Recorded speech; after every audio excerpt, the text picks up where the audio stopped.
Welcome to the Porch, the People, and the Pen, where we name what left, what stayed, and what still lives in us. I'm Alice, and this is the episode called When They Leave.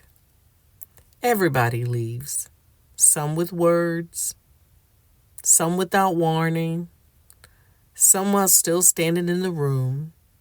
And when you're a child of someone who left, you start thinking maybe it's you, but it's not.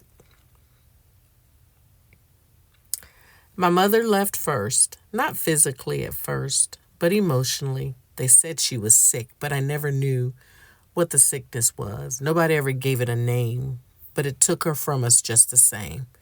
We were her daughters, but we were also the daughters of a broken-hearted woman who lost that love and found something stronger in addiction than she did in staying. Then my father, he couldn't love me the way he wanted to because shame was louder than love, because secrets are louder than joy when you never heal them. Then my first boyfriend, I loved him more than he loved me, not because I was weak, but because his heart was always chasing girls named Michelle, literally every single one. Even the one he married, even the one he made a child with.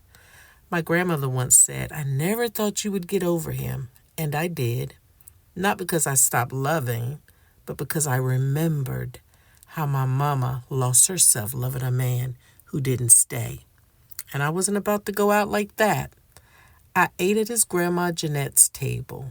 I know we were young, but honestly, fidelity and integrity were character traits I just didn't want to ever compromise. I needed faithfulness and real commitment, not someone who could love on a whim or share parts of himself with another one, so by the time he came back around, I was gone.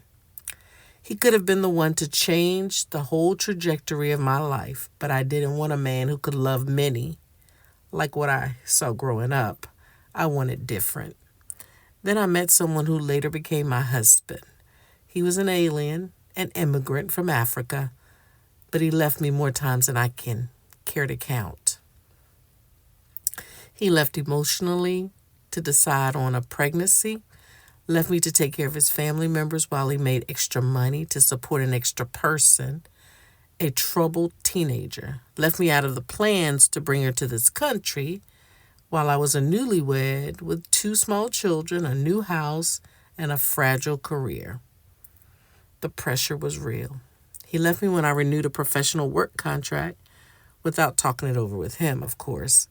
Stopped talking to me for half a year, 6 whole months. Use your imagination.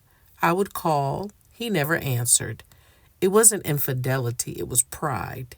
Eventually, I stopped calling too.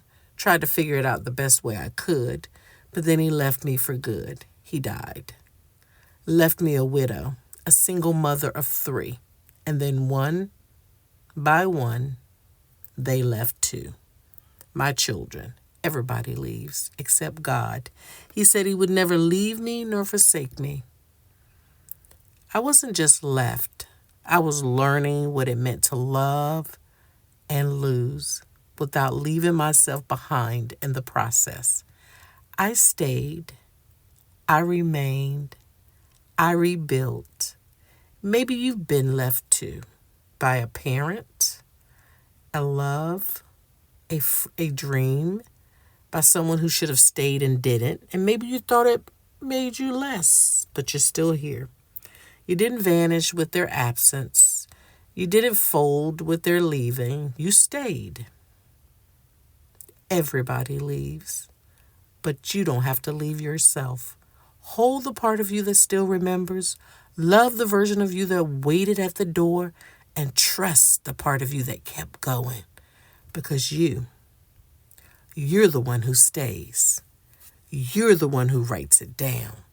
You're the one who turns loss into language. Until the next time, leave the porch light on, because someone's always coming home to memory.